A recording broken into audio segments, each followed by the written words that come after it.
Hi, everybody. Welcome into this week's show here on JTV.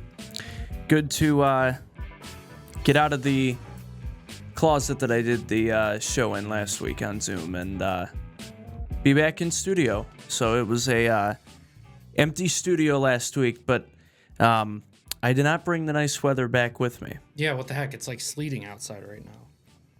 Yeah, as we're doing this, it's like rain or snow. We're not quite sure what it's. Yeah, it doesn't look good, doing. whatever it is. You know, at least we're not in the UP where they're getting all that snow. I saw the radar yesterday. It looked insane up there. Yeah, and the snow up there is supposed to still go on until Tuesday afternoon, and they've already gotten 1 to 2 feet as of today, Monday. Sakes. So that is affecting a couple of the girls' high school quarterfinal games that are up north.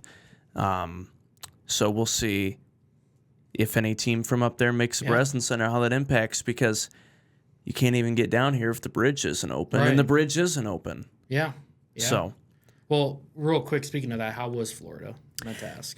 it was good. I still was following our girls' regionals and still worked remote Saturday and covered Concord on Saturday, which we will get to in a second. So it was good. I always hate leaving right in the middle of the playoff run like I did last year. But you got to take that trip to Florida when you can get it. So right, I get still. it. And I'm still able to do a lot remote. Yeah. So it was good to get away. Good. So Good. Great weather. Obviously, I'm still not going to complain too much, but there were some days where it was just too hot. And it's humid down there, too, so high 80s plus. When it's too hot. High 80s plus humidity. Oh, man. That's Florida. But it was good. I have one picture here to share. I didn't take very many pictures. I'm not one of those people that always has their phone out the entire time. I like to just enjoy it. Sure. So, but it was good. And pretty good weekend for Concord, too. Yes, 100%. So, that's where we start off today's show. Concord boys basketball. The Yellow Jackets win their first ever boys state title at the Breslin Center on Saturday after Concord's lead was cut to just 2 with 6 minutes to play in the game. Concord ran away with it and outscored Detroit Douglas 15-4 in the final minutes of the game. Concord beat Detroit Douglas 60-47 in the 2026 MHSAA Boys Basketball Division IV state title, winning the program's first ever state title, and it's the first boys team from Jackson County to win a state title since Jackson High did it in 1955. I cannot believe that. That is just such an insane stat. 70 years, and we've had some really good boys teams. Obviously, in that 70 years, but in recent time, we've had some really good boys teams.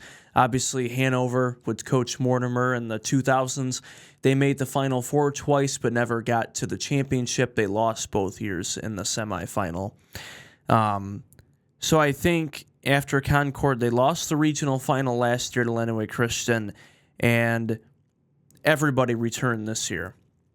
And this was the year for them to do it. And I had briefly touched on it in last week's show.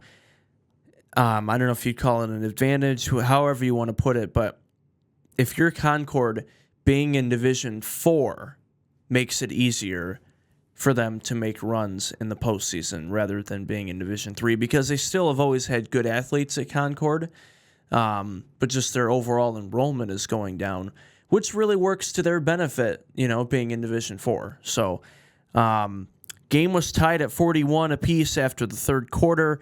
Concord was up 5, but then Detroit Douglas scored 5 quick points right in the last few seconds. So game was tied at 41 going into the fourth quarter. Concord really dominated the entire fourth quarter, outscoring Douglas 19-6. So Concord wins 60-47. Connor Stevens' 18th double-double of the season. Great performance for him. Great season for him. 15 points and 19 rebounds in that game. Connor Stevens will be playing in college at Trine University next year, so congratulations to him. Darrell Dean with 15 points and Jet Smith. Jet Smith, him or Connor Stevens is their best player, and Jet Smith got into foul trouble. He had 4 fouls, and he had to sit for most of the second half. So they were without their best player, or one of their 2 best players, and they were still able to dominate that fourth quarter and outscore them 19-6. So just a credit to everybody else, for Concord stepping up. It's not a one-man show for them. So again, Concord, first boys basketball team from Jackson County to win a state title since 1955. Concord finishes the season at 25-4 overall, back-to-back district titles, first regional title since 1990, and now their first ever state championship. And after the game, Max Fritz talked with the head coach Marcus Gill and players.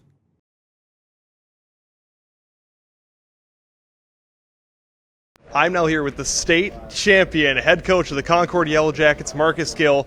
Marcus, first off, what does this mean to you, your team, and Concord? First title for Jackson since 1966. Yeah, first title, Jackson County since 1966. That's pretty special, man. That's pretty amazing. It's really a credit to our players, Credit to our players. We got a great group of guys, got a great group of seniors. Our 6 seniors, ever since we lost last year in the regional finals, have been locked in to being leaders and working and putting the work in. And it's just super special, not only for Concord, but for all of Jackson County. Coach, you knew Detroit Douglas was going to come out and attack, be extremely physical, and they were. How did you keep your guys composed through the whole game and make sure that they stayed sharp and came back strong? We knew they were going to be aggressive and they were really going to get out and deny and really try to pressure us. So the whole thing was really take care of the ball and be strong with it. And then, everything happened for a reason. The best thing that happened to us yesterday was that meltdown that we had, and we weren't strong with the ball. So then we went to practice and we did what we call a cage drill, where we really focused on really getting trapped, being strong, stepping through. So that really prepared us for the day. I thought we did a good job. I thought we did a good job in the second half. I thought in the first half we tried to play a little bit too much one-on-one instead of having ball movement, player movement. We went in halftime, made that adjustment, had more ball movement, player movement, and we were pretty successful. And, Coach, it was a total switch-up from the semifinal game, where in the second half you guys only scored 8 total points but still eked out the win. What was the halftime talk like for making sure these guys were ready to come out strong? So the halftime talk was, yesterday we went into halftime and we said, no adjustments to be made. We're up 16. We're playing the right way. Let's just come out with that same energy.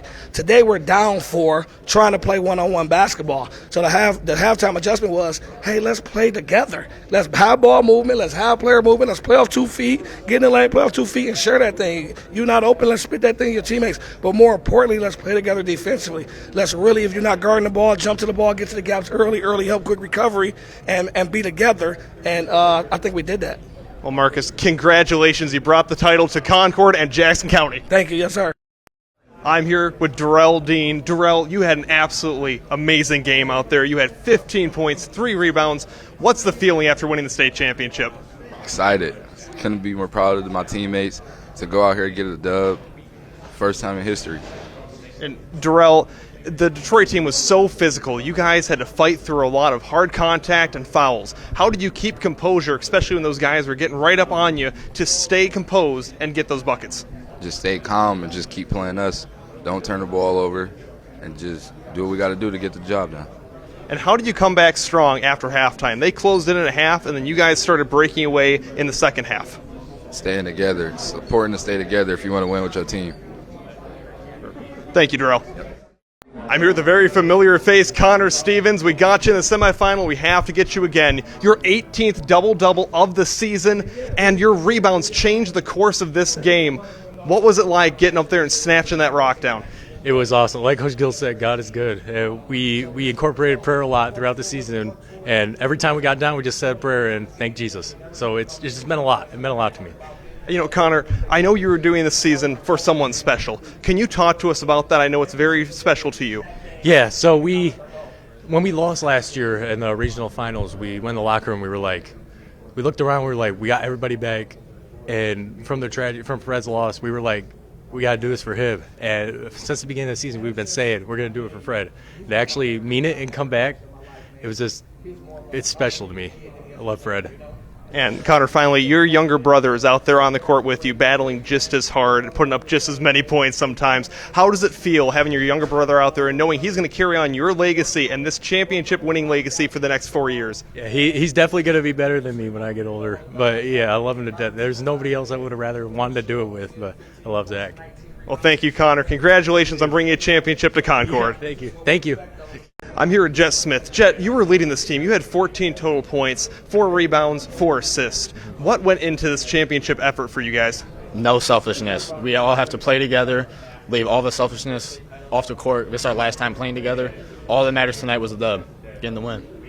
And Jet, you guys had a heartbreaking loss last year, but now you're holding this state title in your hands. What does this mean to you, your fellow seniors, and just the whole town of Concord? It means everything. It's such a blessing. Love my guys. How proud of them. And Jet, if you can think of this season, what are you going to remember most? Obviously the state title, but what's a little thing that you're going to take and keep in your heart from this season? All the adversity we went through this season. We went through so many up and downs. We lost some games we should have never lost, but, we just stuck together. It shows how together we are. It's the outcome. Thank you, Jet. Congratulations. I appreciate you.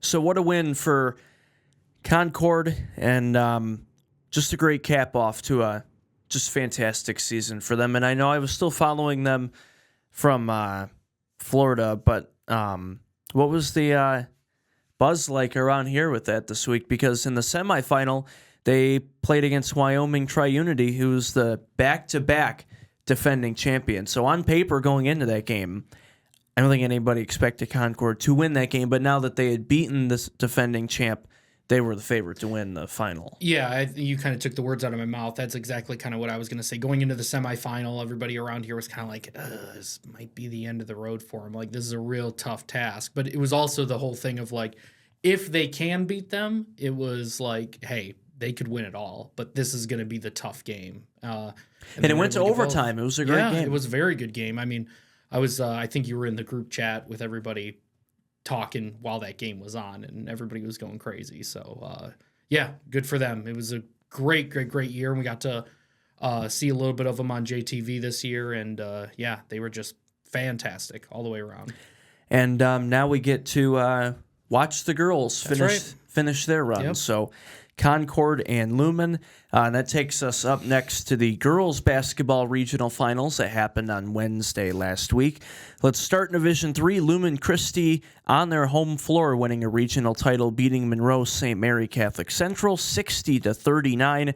Lumen Christi now back-to-back regional titles, and they will take on Plymouth Christian on Tuesday this week at Ypsi Lincoln High School.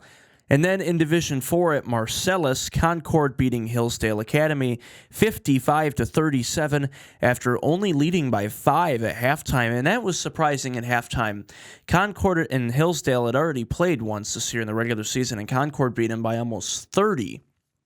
So I was following in Austin and texted the group chat. He was the one shooting these highlights, and he said Concord was only up by 5 at halftime. I'm like, whoa. Because on paper, again, just like last year, Concord is supposed to be back in the back at the Breslin Center.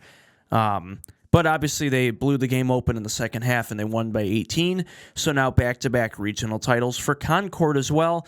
And the Yellow Jackets will play Portland St. Patrick for the second straight year in the postseason.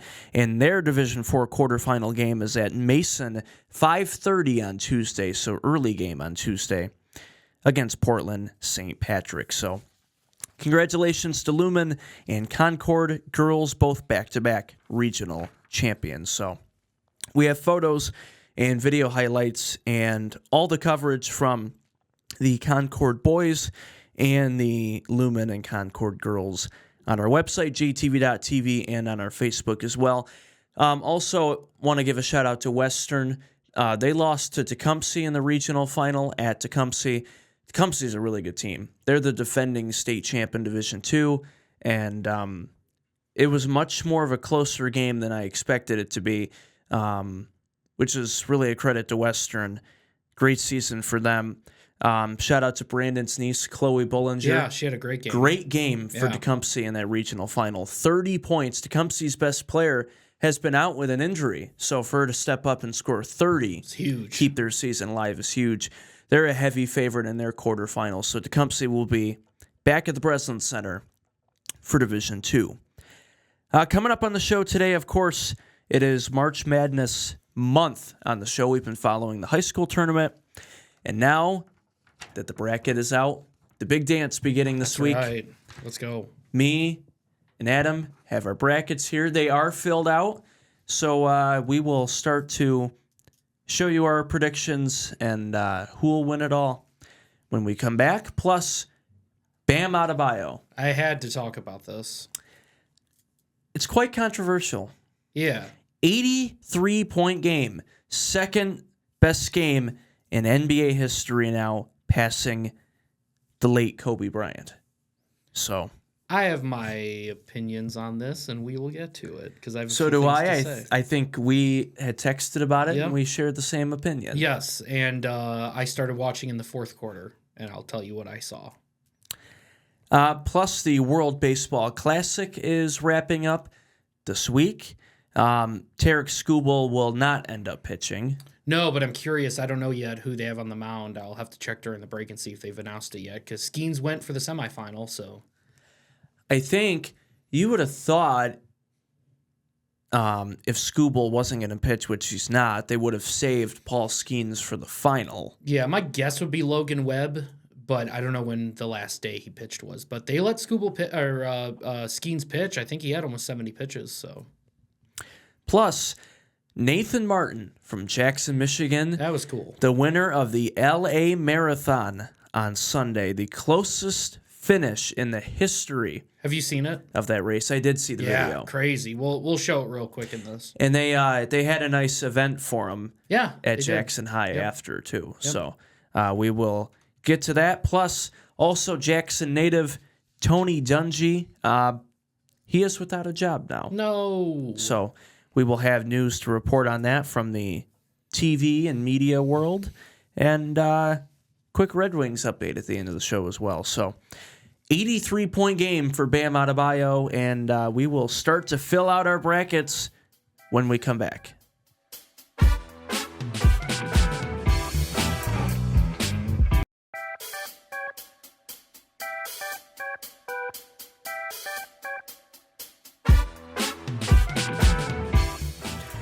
Welcome back here on JTV. Thank you to the Insurance Circle Agency, myinsuranccircle.com, West Michigan's family-driven insurance solution provider.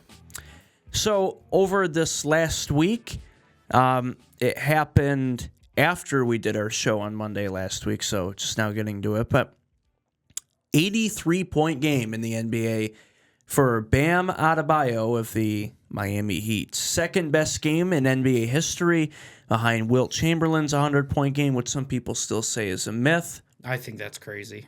That's not true. There's literally a radio broadcast of the game on Yeah. YouTube. Exactly. Everybody always trying to. And not downplay every game Wilt. back then was televised like it is now, Right. so people are like, well, there's no video. Well, that's because it happened in 1960-something, and not every game was on TV. Exactly. But every game was still on the radio. Yeah. But anyways, Bam at 83 points, passed up Kobe, his 81-point game. Here is where it gets controversial, which is what's the topic of talk has been with this. He shot 43 free throws in that game. He went 36 of 43 from the free throw line. And he missed 15 three-pointers in that game. Yeah. So, and now I'll tell you have this, the floor. That is not my issue. So, from somebody Okay. who watched the game, And this I is- did not watch the game, granted, and he Yeah. did. So, So I'll start off with this. I watched Kobe's 81-point game against Toronto. I've watched the highlights of that yeah, before too. I watched it when it happened. Oh, you So- actually watched it Yep. live? It was, well, I don't know if I watched it live, but I watched it like shortly after it happened, but it was the same. It was like within a week of when it happened back in the day. And because I think they replayed it on like ESPN Classic or ESPN, one of those things. And it was like, that was a pure 81 points. It was a relatively close game. They just kept putting the ball in his hands, and he just kept scoring, Kobe. So in this one, this is where I have the issue. Throughout the entire fourth quarter, they were inbounding the ball to, let's say it was, I already forgot who was the Washington. Washington would inbound the ball, and Miami would foul them, intentionally foul them, right when the inbounds happens. And this is with like 10 minutes left. They'd get to the line, they'd hit their shots or miss them. Then they would inbound, and Miami would immediately try to find Bam. Bam would do his thing, whether he made it or didn't make it. The inbound would happen, and they would foul the Wizards again. So they were just intentionally fouling up by like 40 points. To me, it was just, that is a travesty. That's not a true score. It's like if I was playing NBA 2K and I wanted to try to score 100 points. It'd be like, all right, just follow the other team so I can get the ball back. It's nothing that you should do up by 40 points or whatever they were up by in the they NBA. won by 21. 21. And a lot of those were late points. A lot of those it was a bigger margin. Yeah, both the third and the fourth quarter, they scored 37 points Yeah. in each quarter. And it's because they just kept every inbound, they would just foul them so they could get the ball back. And it's like, you just don't do that, dude. Like, so to me, don't make it like point out the obvious that we're fouling him because we want Bam to stat pad. It's different if you just kept inbounding to him and let him do his thing or try to find him open somewhere, even though they're points they were triple teaming him. And that was what was ridiculous. There'd be guys sitting there wide open, and they give it to Bam, force it to him and he's triple teamed, and then he still takes a shot anyways. And there's 3 other guys that are wide open. And that's part of why he missed 15 3-pointers. He was just chucking them up there. That was what I saw. And a lot of those misses were in the third because he was just chucking it up there, hoping to hit something. I mean, they would try to foul him, and he would just throw the ball up there to make it a shooting foul, like stuff like that. That it was just like, man, Kobe's and that's game also was part of why he different. shot 43 free throws. Yeah.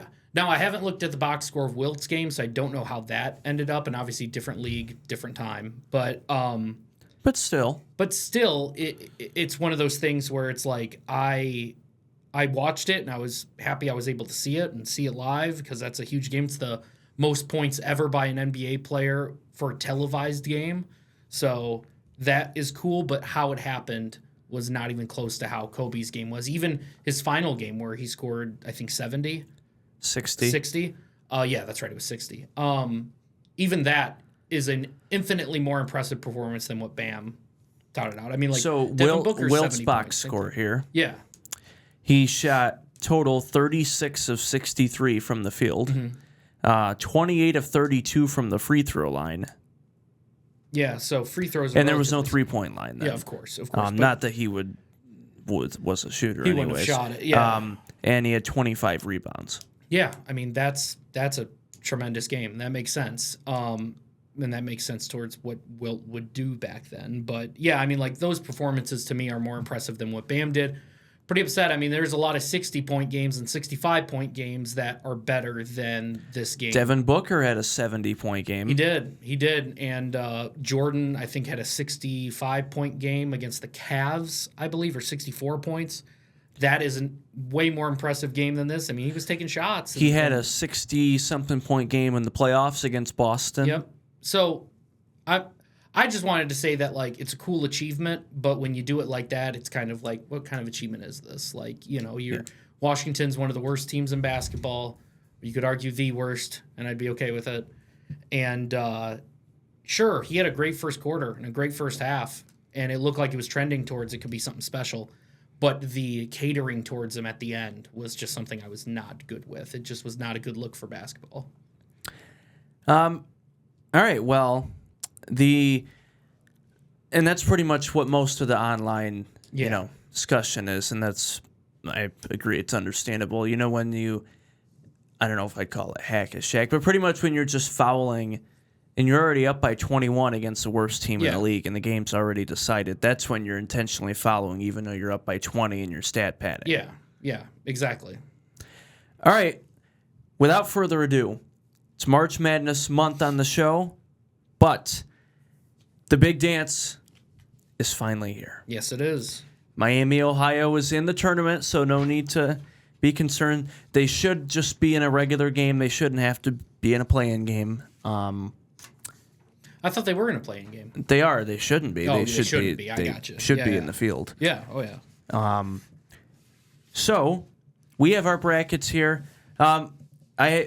We're filling one out here in a second on ESPN app, but me and Adam both have our paper one that we are doing for our office group. Yes. And this is different than the office one we've done in years past, where we've done it on the ESPN app, which to me, I would still like to do that always because it's just easier to Keep track of scores and stuff like that. Hey, track this is, on there. Max's project was this, and he wanted to do paper one. So I said, go ahead. If I'm not the one counting them up, I'm good with whatever. And you're good because you're not the one in charge exactly. of it this year. So I'm good with that. But our secretary, Sarah, is not here to take the money. That's right. So Max has to do 2 jobs today. Oh, man. So we are I'm in a big bracket group on the ESPN app. And last year, the guy, Brandon is his name, he's been doing this online group, MMBC March Madness Bracket Challenge, for 21 years. This year's the 21st year he's doing this group. Last year was a record number 857 entries into this. Crazy. And you can do more than one bracket per person, but still 857 brackets in this group last year. And it's $10 per entry. Winner got $2,500 last year. Top 50 all get payouts. Ooh. So we are doing a combined one. Me and Adam are going to work on agreeing on these games. Yep, we're going to try to agree.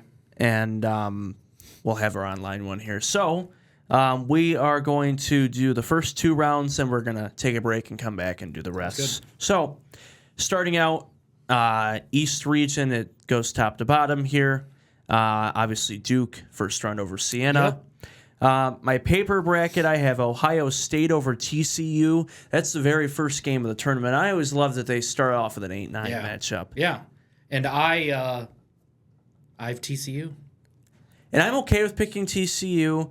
I hate picking Ohio State just because they're Ohio State, but they have been playing well as of late. Yeah. But I'm okay with taking TCU. Okay. Yeah, let's do it. So I like that as like a little minor upset. St. John's over Northern Iowa.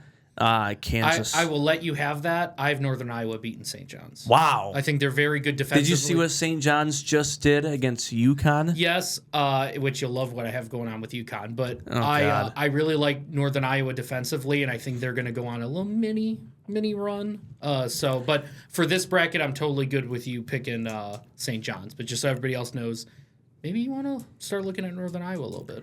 The only other time Northern Iowa was in the tournament was 2017, buzzer I think. beater. And they won on a half-court buzzer beater to beat Texas. Yep, that's right. So you got it. Kansas over Cal Baptist. I have, I'm just trying to look at my paper one here as a reference.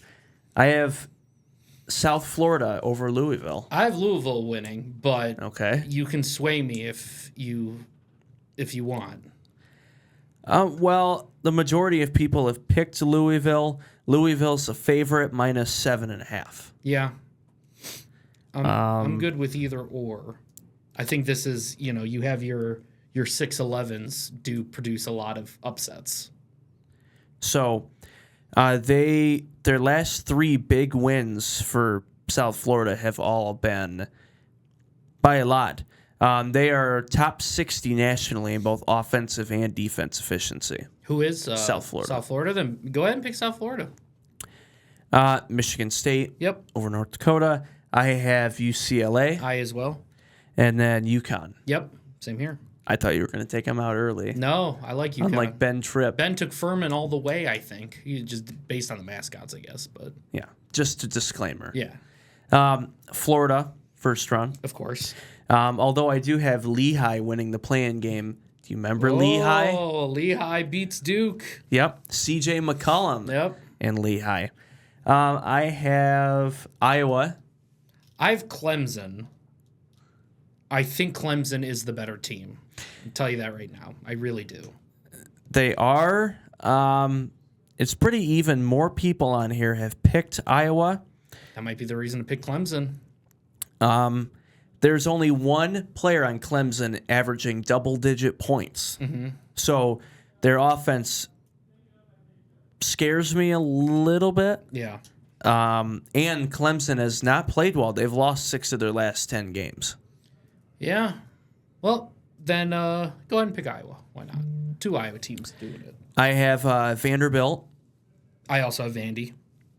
And then this is where it might get hairy. Oh, no. I have Troy You have Troy beating Nebraska? over Nebraska. Now, Nebraska, this is a really good season for them in their team. And they started off the season 20-0. But now In their last 12 games, they're 6-6. And Nebraska has never won an NCAA tournament game ever. Then this is the year. So is it the year for Nebraska, or do they still not win a game and Troy wins? Although Troy is a mid-major, they still have been, out of the 4.5 million people that have picked this game, 3.5 million have picked Nebraska. Wow. Well, if you want to take Troy, I will force one of my picks on you later, and I'm good with that. Okay, well, I'll take Nebraska now then. Oh, okay. Well, I have VCU over North Carolina. Upset alert. VCU, upset I alert. watched the selection show yesterday. They wouldn't have been in the tournament had they would have not beaten St. Louis in the Atlantic 10 Conference Championship. But VCU has been playing really well. I'm gonna trust you, and I'll let you take VCU for us. I trust you there. I have Illinois over Penn, although I here. did watch the Ivy League Championship on Sunday. Penn beat Yale in overtime. Wow. And it was a great game. You must have been bored to watch Ivy League basketball. Well, it was the first game up. Yeah. So it was like, I got to watch it. So Illinois, I have St. Mary's over A&M. And I assume we both and have then Houston. Yep, same here. I'm good with all those. All right, right side of the bracket, West, I have Arizona over Long Island. I have Utah State over Villanova.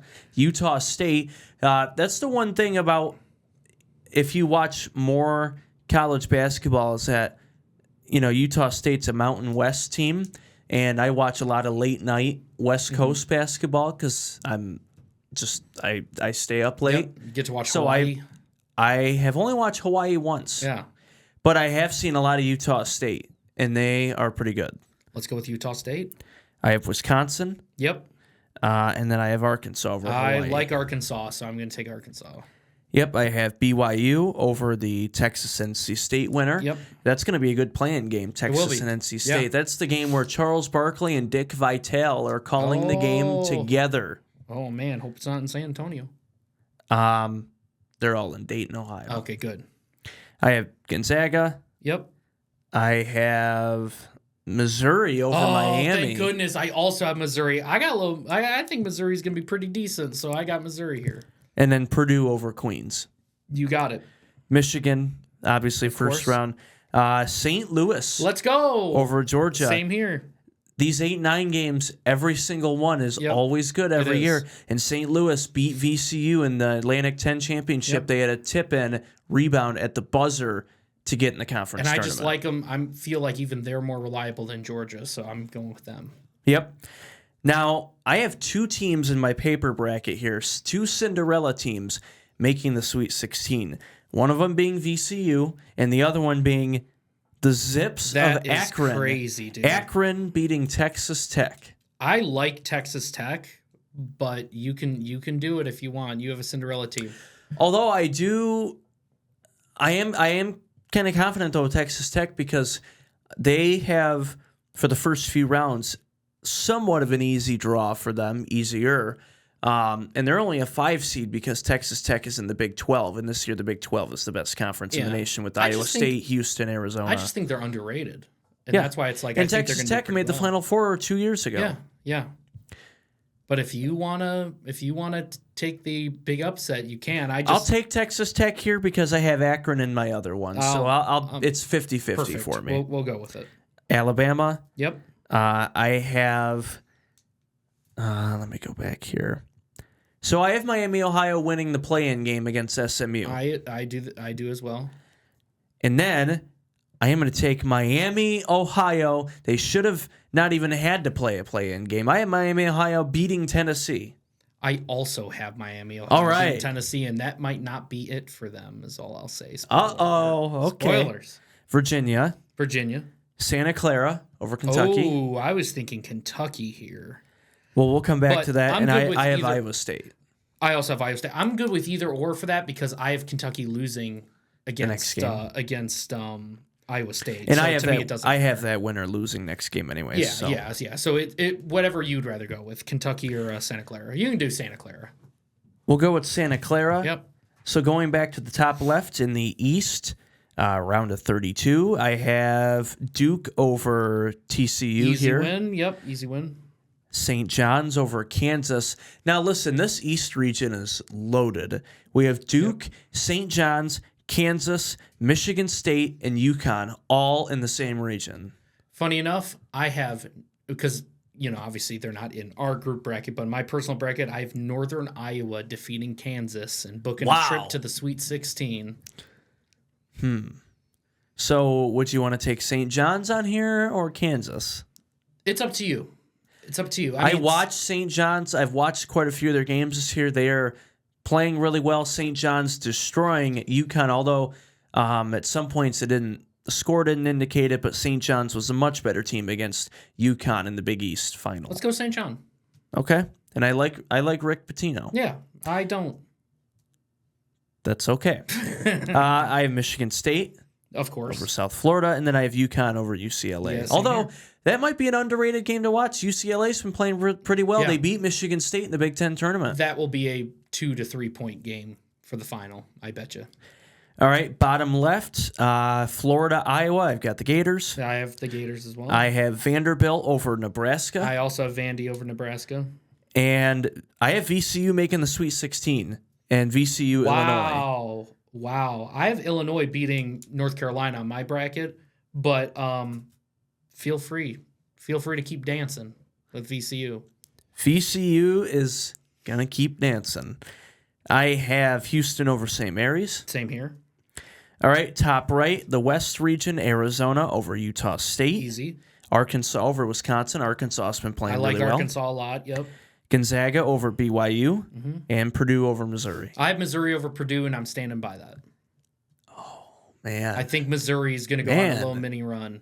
Missouri a 10 seed, but the SEC is loaded. That's why.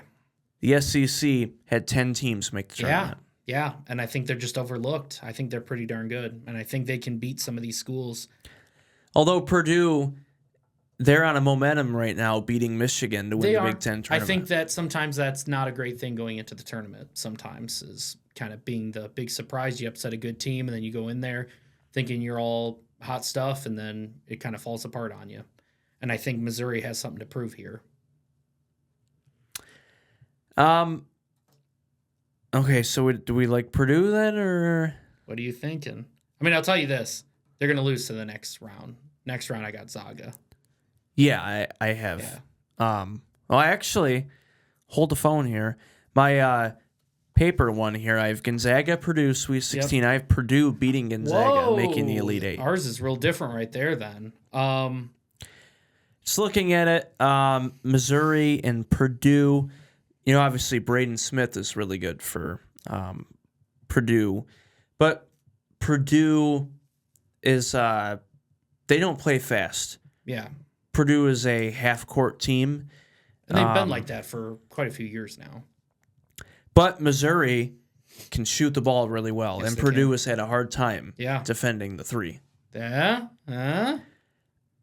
I'm okay with Missouri. Woo! And you know what? Even if this isn't the exact same as our paper one, it's okay. Yeah. We have two different brackets. Combined. That's why we got to talk it out, yeah. Michigan over St. Louis. Yep. I have, in this one I have Texas Tech, Alabama, but I have Akron and Alabama in mine. Right. And then I have Akron beating Alabama. Yeah. Oh, I got Texas Tech beating Alabama. So I guess we can both agree that Bama's going to lose. Yep. So we can keep Texas Tech, stays in. And then I have Virginia over Miami, Ohio. Miami, Ohio is going on a run, baby. Wow. They are beating Virginia. They have a lot to prove. It went from should they even be in, which they should, or not, to I was with them you've the got whole them way. dancing. I was with them the whole way. Miami beats Virginia. Oh, man. You're going to love the next round for them. Oh, no. Against Kentucky. I have Kentucky beating Iowa State. Okay, well, I have Iowa State beating Santa Clara. Yep, that's fine. And then back to this Virginia, Miami, Ohio game. Hey, man, let them dance. Let them dance. All right, fine. Yeah. Fine. We might win on this bracket. I'm just saying, we need that little bit of back and forth here, and we're getting after we're done, I'll tell you how many entries there already are in this in this group. All right, Sweet 16 back to the top left. Will that be after the break? Yes. Okay. We'll take a quick break here. we will have our Sweet 16 and our national championship winner Oh, man. when we come back.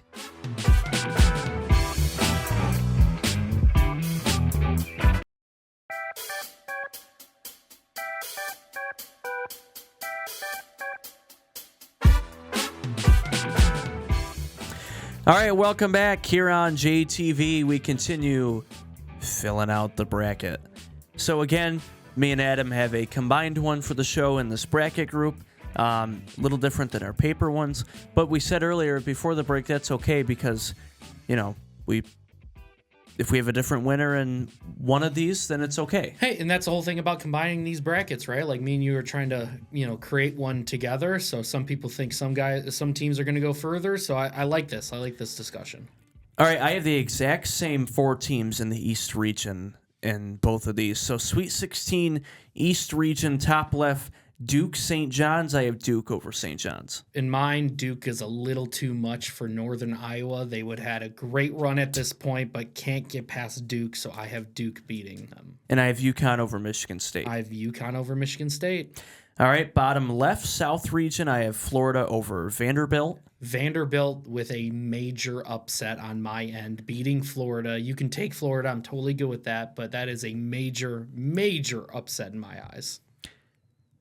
Wow. Yep, I'm calling it.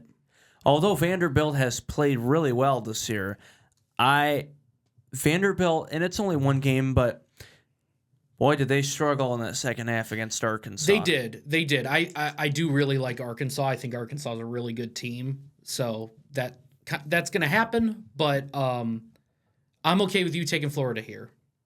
I'm never going to be upset for somebody taking the number 1 seed. So I just had to make it interesting on my end. Number 1 seeds all time are 44-11 against number 5 seeds. And the past 2 years, number 1 seeds have won all 3 games by double figures. Ooh. Both teams can score a lot. Florida averaging 87 a game, Vanderbilt 86. Okay. Yeah, go ahead and take Florida. I'm good with that. And then I have Houston over VCU. Same here. Yep, same here. I have Arizona over Arkansas. I really, really want to take the Razorbacks here, but I got to pick Arizona. But I really want to take the Razorbacks here. I think Razorbacks could be that team that could make it to the Final Four, honestly. My paper one, I have Gonzaga against Purdue, and Purdue winning. This one, we have Gonzaga, Missouri. Yep, just like mine, but Missouri's end to their season happens Gonzaga? right here. Gonzaga is going to beat them. I have Michigan over Texas Tech. Same here. And then I have Iowa State over Miami, Ohio. Miami, Ohio. No way. Dance on, brother. Dance on. They are moving on to face Michigan in the Elite Eight. I can't believe you. A run for the ages. They will prove the haters wrong. Yep. They will let a naysayer know. They will. They will. And honestly, if you are Miami of Ohio and you get to this spot, this is, and at least in my eyes, this is proving that they belong. They aren't going to get past Michigan, spoiler alert, but in my eyes, they dance for a little bit. Man. So which one do we go with here? You know how much you like Miami, Ohio. You know you like them. I know, but still, at the end of the day, Iowa State was number 1 at one point They were. ranked this year. Yeah. So a former number 1 team going against somebody from the MAC. And here's where it differs. I have Kentucky with a upset over Iowa State. So to me, Miami against Kentucky is much more doable. Right. So that's But where it Miami kind of differs. against Iowa State is... Yeah. So I'm okay with you saying Iowa State because I don't know if they get past a good team like that. I think they can get past Kentucky, but I don't think they could get past Iowa State. And I can tell we are already not going to have a good bracket because in our Elite Eight, we have all 1 and 2 seeds except Gonzaga, 3 Exactly. seed. That's why I wanted Miami in there. I just don't think they'll make Yeah. it that No, and that's far. fine. And based on our bracket, like I said, if they face Iowa State, I don't think they beat them. All right. Here we Elite go. 8. East Region Championship. Duke over UConn. That's what I have. UConn might have been struggling, but I got UConn. UConn, the Huskies, Man. are going to beat Duke. Classic matchup here. Duke, UConn. I got UConn beating Duke. We'll come back to that. We'll come back to it. I have Houston over Florida. Same thing for me. Yeah, I have Houston over Vanderbilt. Arizona over Gonzaga. I have, Arizona. I got Zona against Zaga. And then Michigan over Iowa State. Yep. And I have Michigan over Miami of Ohio. Their reign ends then. Duke, UConn. Duke, UConn. One seed's got to topple sometime. I don't know how to feel about UConn. That's my... There's a lot of teams that you doubt going into the tournament, and then they turn it on. And that's what I'm hoping with. That's why I have UConn. I think they're pretty well coached, and I think they have some pretty good players on the team. So I think that might be able to get them here. You know, and I think with UConn, they spread the love. They have 5 players who average 10 points per game or more. Yeah. And obviously... I think that's huge in the tournament. Yeah, and before last year, when Florida won, UConn was back-to-back defending national champs. Yeah. So, now obviously Duke is Duke. They have top 5 offense and defense. They have Cameron Boozer, player of the year favorite. Oh, man. But Duke does have injuries, though. Yep. And that's been their headline going into the tournament. Their starting center, he's supposed to be back for the start of the tournament. But Caleb Foster, he broke his foot back in March. So will he be back? Probably not. He broke his foot. So I don't know. You want to flip a coin? Fine. All right, let's flip a coin here. Let me get that up. Heads. You're going heads? Heads for Duke. All right. I'm flipping the coin.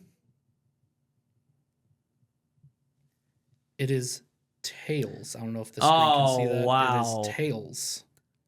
So UConn. UConn, baby.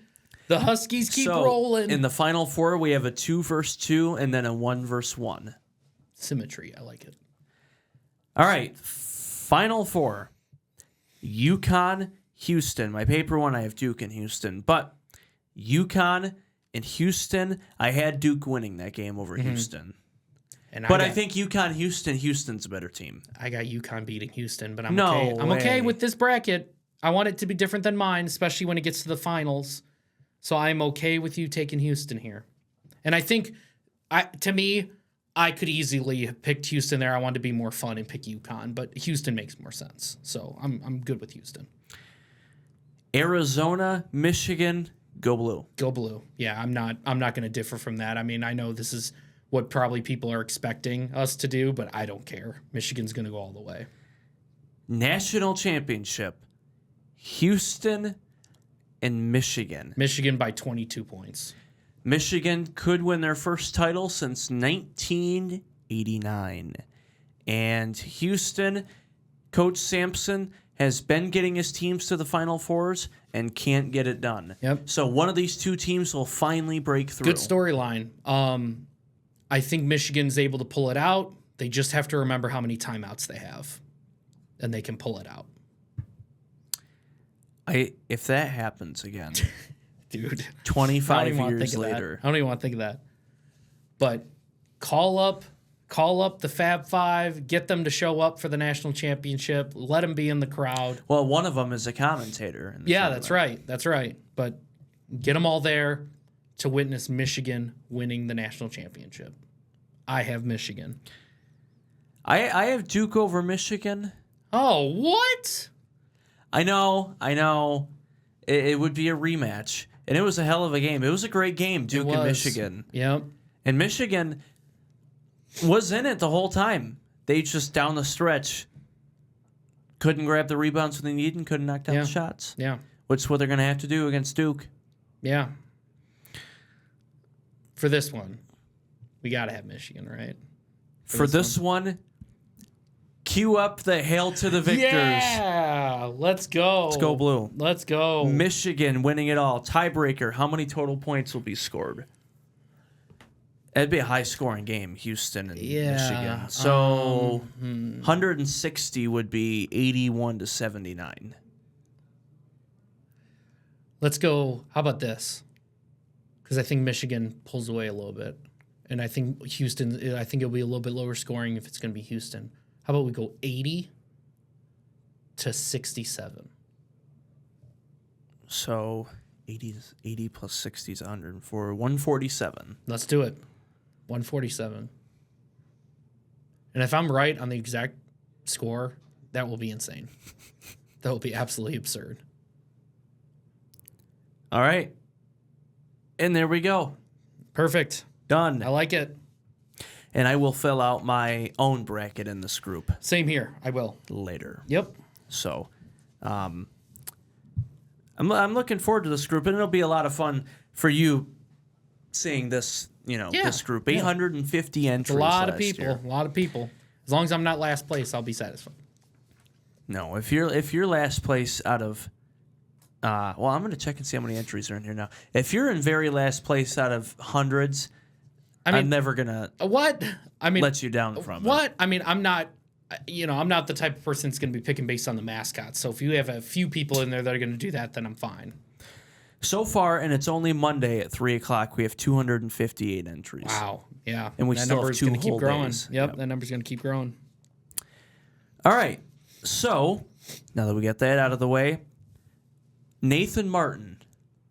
Congratulations to Nathan Martin, 36-year-old substitute teacher and high school cross-country coach at Jackson High School, making national headlines. On Sunday, Nathan Martin became the LA Marathon champion in the closest finish in race history. I saw the video and I saw the ending. When you're running for that long, just to get your legs underneath you to be able to have one more good push like that. And it was... And run through the tape. And it was unbelievable. Leap into it. I mean, he cut down so much space from where he originally showed up in that shot to then cut down all that room and make it to the very finish. It was insane. I mean, what a win. For somebody who doesn't watch that, I was captivated by it. Even if it wasn't somebody from Jackson, I was still going crazy. I was like, oh, can he do it? Like, watching it live, I can't imagine. Yeah. And then they had a nice ceremony for him late last week. I was there. At Jackson High School. Yeah, you were there. How was that? Yeah, it was fun. It had to get moved inside because of it was pretty darn chilly outside. Originally, it was going to be outside. They were going to have it. So they moved it inside. He was walking through the halls. The band was playing. All the kids were on the side clapping. It was, it was pretty cool. I bet it was pretty awesome for him. And it's cool to,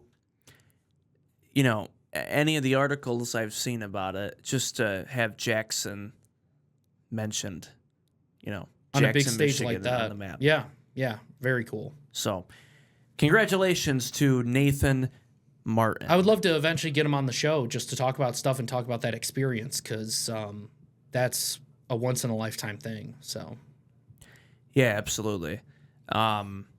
So, World Baseball Classic tonight, Monday night, 8 o'clock, FS1, Venezuela, Italy in the semifinal. I'm rooting hard for Italy.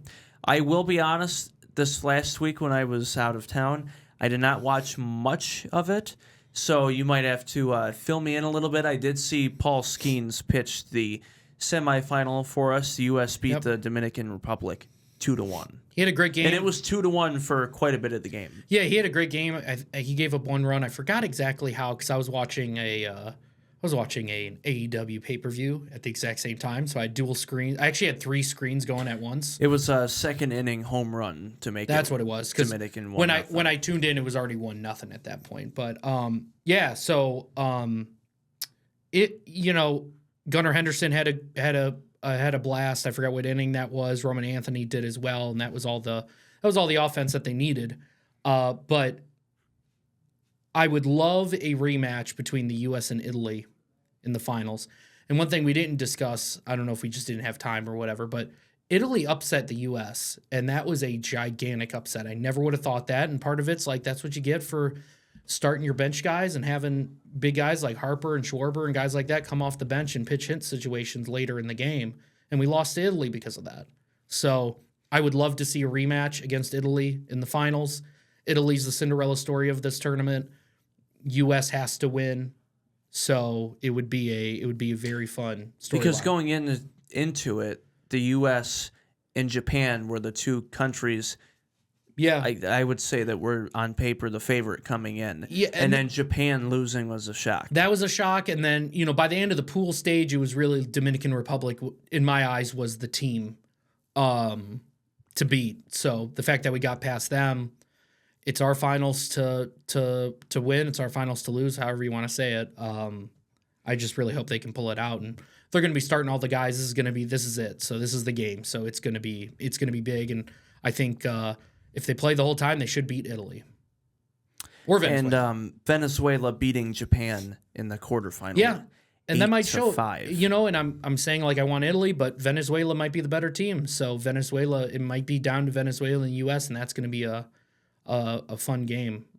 I do like Venezuela because of course Miguel Cabrera, all that stuff. So it'd be nice to have them against the US, but I want that revenge for all the guys on the team, for Judge and all those guys, to face Italy one more time. But I'm excited. It's always fun to watch these finals. Otani had a home run for Japan. Of course he did.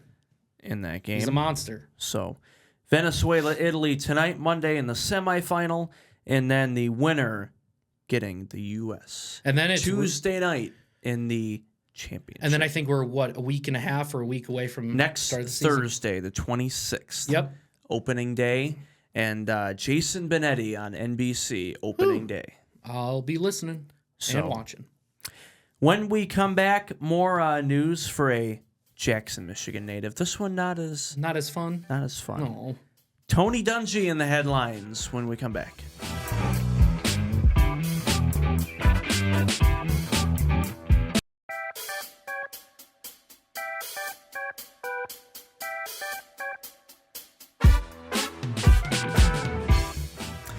All right, welcome back here on JTV, brought to you by the Insurance Circle Agency. So, it was reported back in February after the Super Bowl that NBC could be getting rid of longtime analyst, Hall of Famer, and Jackson native Tony Dungy. He's been a part of NBC's Sunday Night Football coverage for 17 seasons. He was one of the 2 pregame show crews that they had in the Football Night in America pregame, and then he was a part of the Peacock postgame crew. And then last week, on March 12th, Tony Dungy put out a statement on his social media confirming that he is no longer with NBC. He put in a statement, "I have been informed by NBC that I will not be back with the Football Night in America crew this fall, and it has given me time to reflect and also to look ahead. It's disappointing news, but I want to thank my NBC family for making the last 17 years so special. I will have lasting memories of my time there, especially with my friend Rodney Harrison." Couple things I want to mention with this.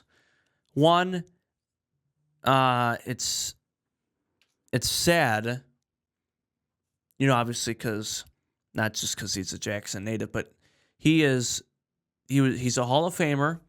He's a Super Bowl winning coach. Such a nice person too, just overall a good dude. So from that part, I hate to see him go. Now, from the TV side of it, business side of it, because at least me, I always look at it from that angle too. I understand it's been reported for a while that NBC wanted to cut down because essentially NBC has 2 different crews that they use for the pregame show in one broadcast each week. And to me, that's too many talking heads at one time. Because in the regular studio crew, they have, Maria Taylor and Jason Garrett and Devin McCourty, Mike Florio, Matt Berry does the fantasy, and all of those guys. And then the other crew on the field that they cut to live is Chris Collinsworth's son, Tony Dungy, and Rodney Harrison. So I get it from the talent side, the TV side of it. It's too many talking heads.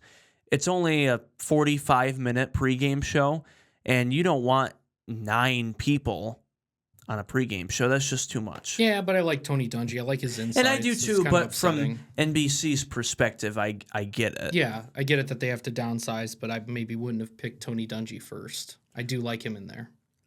No. Why would you get rid of a Super Bowl winning coach who's got that ball knowledge? Right. And then one more thing I want to add. I don't want to make it any sort of controversy here, but a couple of the new reports that I've seen early this week is also, could he have been fired because of his values personally? Now, that could also just be some certain networks trying to make headlines, which a lot of them, that's all they do is just make headlines. Yeah, exactly. But if that's the case, that makes this even worse. Yeah. Oh, yeah. He's a nice dude, and he's a very faith-driven person. And right now, and not just right now, I don't want to put a certain time date on it and forward, but it seems that in recent years, there are some people who have been really popular on TV or in radio, any sort of media form, that have been fired or quote unquote canceled because of what they believe in. There's no denying that. I'm not going to name specific names, but I'm sure you could probably also think of several names who were big and that were popular and people listened to them and liked them and watched them, but they got canceled or moved off of their network or channel, show, whatever, because of their beliefs. Yeah. So, and I hope that's not the case, but I have a feeling that's part of it. So, sad for Tony Dungy, but he was on there a long time, 17 years. And now but he's also 70 years old. He wasn't going to keep doing it forever. Right. So, congratulations to Tony Dungy, and that I don't see him getting another job. He's probably just going to retire and live the rest of his life, out of the picture. So, good for him. Yeah. All right. Well, coming up on the show next week, we will have a recap of the last week of the high school, all of the winter sports officially concluding this week with the last 2 girls basketball teams. Lumen Christi and Concord, both back-to-back regional champions, and if they both win their quarterfinal tomorrow, Tuesday night, the Breslin Center, back-to-back weeks for our JTV crew. Concord boys, and now Lumen and Concord girls, if one or both make it there. So if Lumen wins, their semifinal is Thursday, 2 p.m. at the Breslin Center at Michigan State. It was going to be at Western Michigan, but because Michigan State is not hosting women's NCAA tournament games, it's staying at the Breslin Center, which I would much rather go to Breslin than Western Michigan. Same here. Yeah, same here. Or Eastern or anywhere else. So, and then if Concord wins, their semifinal is Thursday night at 7:30, and then both state championships are on Saturday. So we'll keep you updated on our social media and online at jtv.tv. So that's it for us. Big dance starting this week. Michigan's game against UMBC or Howard is Thursday night, 7 o'clock on CBS. And then Michigan State is Thursday, 4 p.m. on TNT. Nice. So, big dance starting. Let's really go. looking forward to it. And as long as we don't have to go to the Breslin Center, which we probably will, we'll have Thursday off. That's right. Shout out to the bosses here for giving us Thursday off. So that's Adam. I'm David. Enjoy March Madness. We'll see you next week. Bye-bye.